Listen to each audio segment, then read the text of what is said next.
First of all, what do you think about this? This is such nonsense. It is nonsense, Hugh. This is a totally unnecessary shutdown that will have terrible consequences very soon.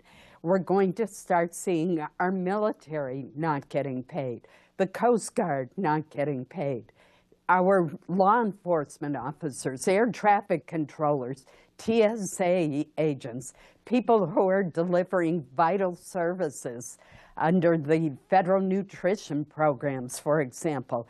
This is just not fair, and it is totally unnecessary.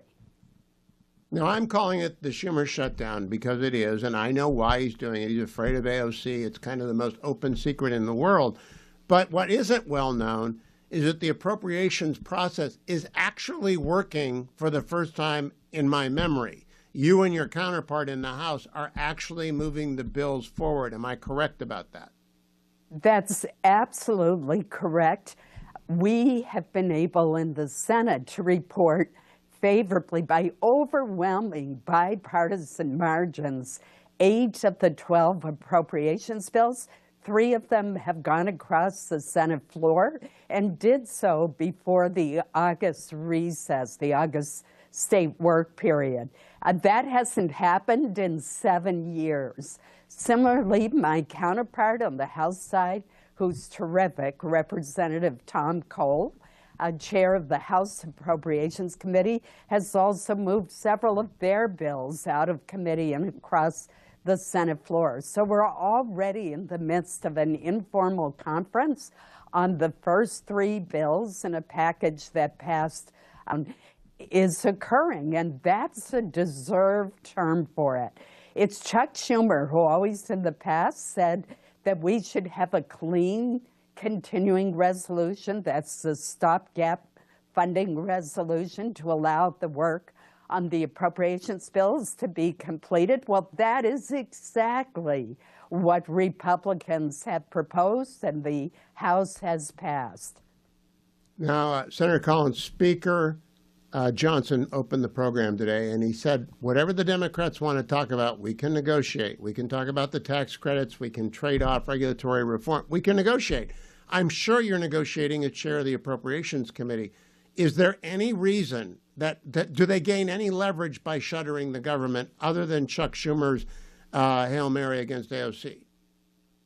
None whatsoever. I think this is all driven by Chuck's fear of the primary with the AOC.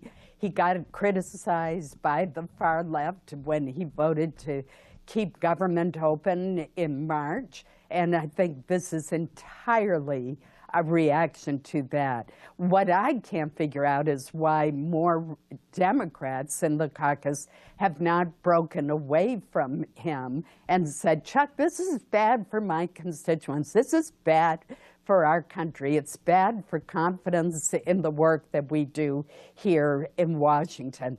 I hope that will happen. I've been talking with members on both sides of the aisle about a plan to go forward, including immediately passing legislation passed already by the House to reopen government. We could do that tonight. We're going to vote tonight for, I think it's the 5th time, on reopening government to November 21st. This is a clean bill. It doesn't have controversial provisions. It doesn't have new spending included in it. It does not have so-called poison pills. We ought to just do it. Then we can talk about other issues that are out there, like what to do with the advanced premium tax credits, the subsidies under Obamacare for insurance premiums. Senator Collins, your seatmate, Senator King, I saw him on the plane. I'm still up here. I have to go back to the real world next week, which is unfortunate. I got to go back to Virginia and go back to work. But I saw your seatmate. He voted to reopen the government. Are there a half dozen? So did John Fetterman. So did one other Democrat. Are there a half dozen more who are actually practical, who will defy Senator Schumer? I don't think yet, but I do think it's really interesting in Maine that we've had a Republican, an independent, and a Democrat out of the 4 members of the delegation vote to reopen government and apply some common sense here. I've had many private conversations with more moderate Democrats who very much want to see us proceed with reopening government and then dealing with other issues that are important to people on both sides of the aisle. There's no reason why that can't be done, but first and foremost, we have to reopen government to prevent extensive harm from happening. I especially want to underscore something you said. The young enlisted men and women, they live paycheck to paycheck because they're 18, 19, 20, and 21. Some of them are married with family. They do not have the option of quitting the government and finding another job. They don't get to leave if they don't like management. They took the oath. Do your colleagues on the Democratic side, are they indifferent to the situation those young military families are in? Boy, I certainly hope not, because I am very worried about these young men and women who are serving our country. They are not particularly well paid. They're being forced to continue to work. Many of them want to continue to work because they believe in the important mission with which they are tasked. But it's simply unfair that they're not getting their paychecks. I believe their next paycheck is due on October 15th, and it is going to create tremendous hardship for them because they are living from paycheck to paycheck.